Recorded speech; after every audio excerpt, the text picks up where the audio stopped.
Hi guys, Maya here, and this video is a story time. In 2016 December, um someone basically scammed me.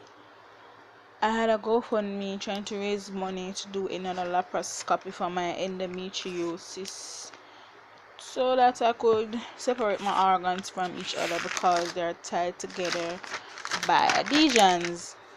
So I decided that I'm gonna tell this story, but I'm gonna leave out names and so forth because I don't want anybody going to anybody and stuff like that.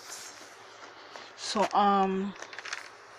what initially happened was a friend asked me on, at least I thought the person was a friend, asked me on my birthday, which was October 19, 2016, if I would like to start a GoFundMe page to raise money so that I could get another laparoscopy done, because previously I had done a surgery in 2015.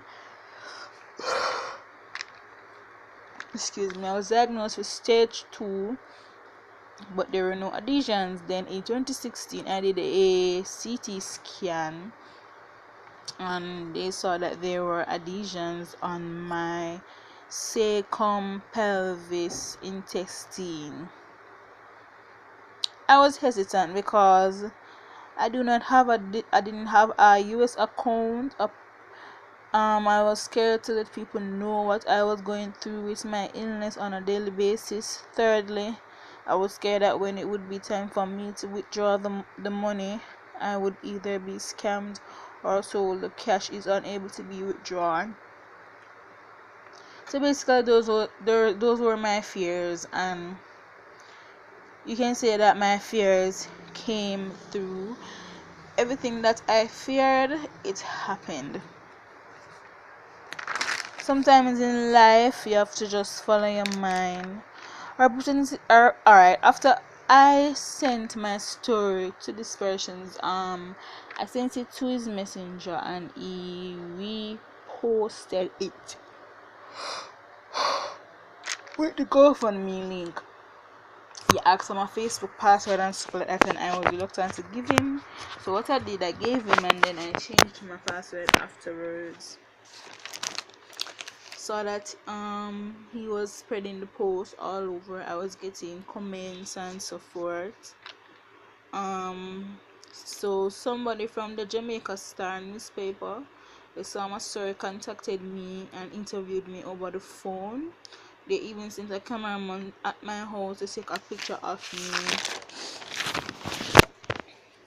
When the article was released, a lot of persons had something to say. Of course, one of my fears, both positive and negative reactions, as I predicted. Sorry guys, I'm tired. I keep yarning. The pain is tiring. Anyways, some people were telling me to try herbs. Some were making me feel ashamed of being sick. Every time I try herbs, I get sicker, and it takes me a while to come out of flare and go into remission. Many said that they didn't know I was going through these kinds of things. Some contributed to the GoFundMe. So people used to teach me in the past. Persons were reaching out to me saying they want to help, but they only can give a certain amount. And of course, I was very appreciative of every donation, even if it was $2. It contributed to raising funds for my surgery. At this time, I think surgery cost was like 300 and something thousand, and the first surgery I did was 265, and the other one would be 320. I think now it's like 400,000. Plus you have to do all those other stuff to prepare, which costs you next 100 and something thousand. I know that herbs fill me up and flare up my symptoms because I have tried so many things before. I know what works for me and what doesn't. I was being asked many questions. People would see me on the road or at college and walk far from me, stare at me like I was contagious. This was so embarrassing. There was this one particular incident where I went back to school to get my graduation stuff, and a teacher saw me, and he was like looking and walking far from me and was saying he never knows I'm sick and he never really knows. So I say, so why you walk far from me? You can't, because it's not a disease. Anyways, money was coming in, and it was now December. Remember, it started from October. There was like 420 US dollars, and that friend, he was the organizer, the only one that could withdraw the money. I could only view the money by using the password basically. At the time, my other friend that I knew from 7th grade was helping me to monitor the account because the organizer would sometimes use her computer to carry out his transactions online. By December 20 something, I'm not sure when, I checked the account and it said $0. Listen, I panicked. Is that my blood pressure raised up same time? Because I'm like, what? I'm like, why are my fears coming true? So I began to call him, but I got no answer. So I checked the beneficiary part, and I realized that it was changed from my name to another lady's name. Anyways, I did not even know this person, so I went on Facebook, typed in her name, and found her, and I saw that she and organizer were mutual friends. I proceeded to sending her a message on Messenger, where I found out that he told her to draw the money for me as a surprise and that I am his sister. And she actually believed this because both of us have the same last name. She believed him because we share the same last name, as I said. Guys, I wrote this down because I didn't want to stutter and forget stuff. When I contacted my friend from school days, she didn't know anything because she was abroad spending time with her mother. When I finally got in touch with the organizer, he said he does not know where the money went or what happened. While the person who withdrew the money said my so-called brother made her send the money through Western Union to someone else that I did not even know. So basically, she make him send the money. He makes she send the money to somebody where somebody else me not even know. When I'm friend them, whatever. Because him friend say him not have no ID. That's what she said he told her. Anyways, if the money was for me, why not send it in my name? That was my question. When I told him what the girl said, he told me the person who collected the money gone abroad with the money. His story was that he never have no ID, so him asked him friend to collect the money, and when him got the friend house to collect the money from the friend, he said the friend moved out and gone abroad, which was a lie. So I tried to get in touch with his mother, and she said this is not the first time he has stolen something. I even reported it to GoFundMe, and they contacted him as the organizer, asking him about the money, and I don't even know what really happened because my head was spinning and so much was going on. I was just terrified. Anyways, the mother began to tell me how he stole things all through his life. When he was in primary school, he stole. When he was in high school, he stole a teacher's phone, and they caught him on the camera. When they sent him to college, he stole from there as well and got thrown out. Also, he stole his father's wedding band and sold it. So basically, his father's wedding band was squeezing him and he put it in a closet.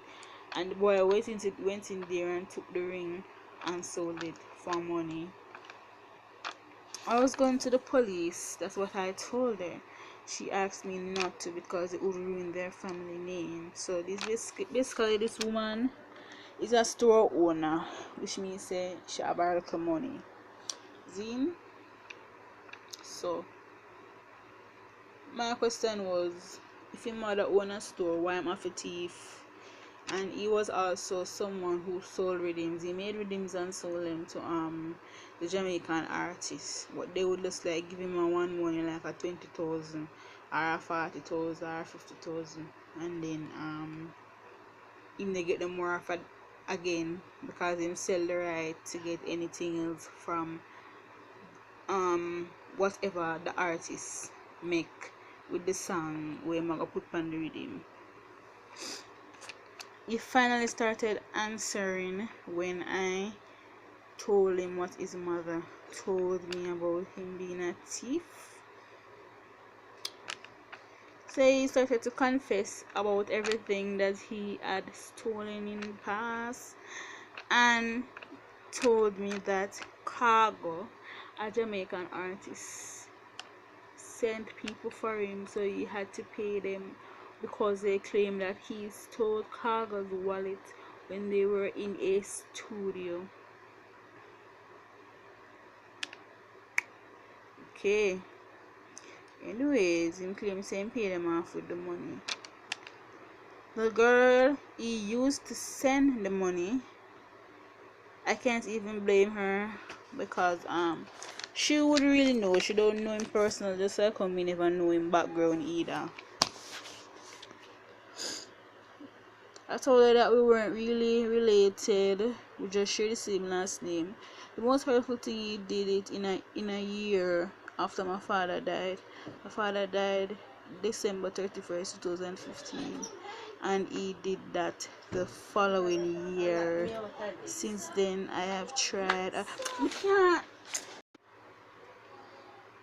Since then, I have tried other ways to get help, but so far I haven't gotten any help.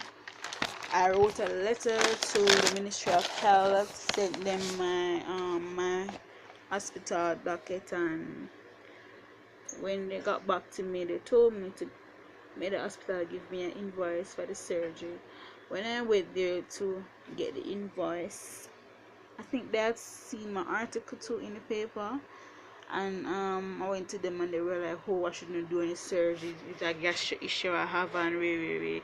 And then when they sent me to gastro sent me back and said no, it's the endometriosis is causing all of the symptoms, even the gastro symptoms. They are brought on by the endometriosis. That's what they are really saying. Okay.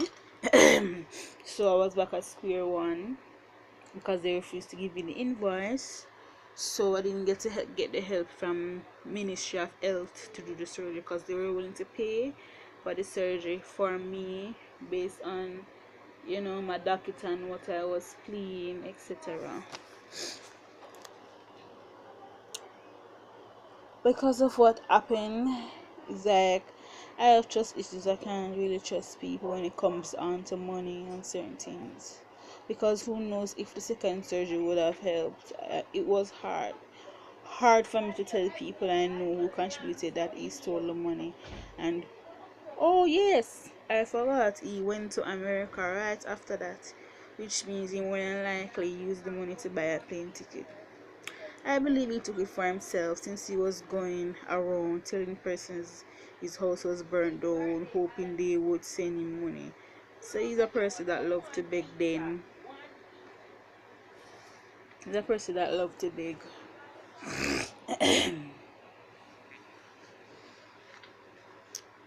Listen, if you're going to beg, beg genuinely. Trust me, I really wanted him arrested. I really hope he find some other way to make money instead of stealing and selling people stuff. and conning people. Get a 9 to 5 job instead of staying on the internet and trying to scam people. I don't know what people get out of scamming. I mean, I would feel so bad to know that somebody is in pain every day and I used their money to do whatever I wanted. You tricked people. You exposed the person's life all over Jamaica because my story was in the Jamaica Star.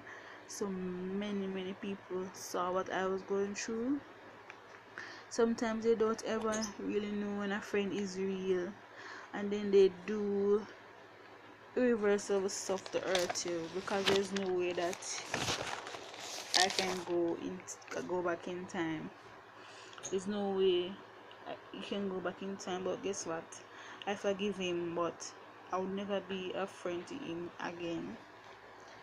They destroy emotionally and mentally. I really took it to heart because everyone knew about my illness and my financial issues as it regards my illness. That was my fear of being judged, and I was judged. People were saying, "Oh, I need to do this, I need to do that," and just me telling you a story with a few sentences that cannot fully explain what I'm going through and the different stuff that my body goes through on a daily basis. The worst thing is, I mean, I felt horrible. I felt exposed, used, drained, all sorts of stuff. All I can do is pray that he does not do this to anyone again, knowing how desperate and vulnerable people can be when they need help. Okay, guys, so that was the story of when I was scammed of my surgery money, and it's now 2019 and I still haven't gotten a surgery done because we are spending like $10,000 or so every 2 weeks to get all my medication, and it's draining, especially when you don't have a set job. And all I can do is pray that I can get to go to Canada or another country that will run enough tests on me and know exactly what to do to make me have a better life, live a better life, be able to even have a job and earn money and live normal, at least somewhat of a normal life like others. Thank you for watching, and I'll talk to you guys in my next video. Ciao.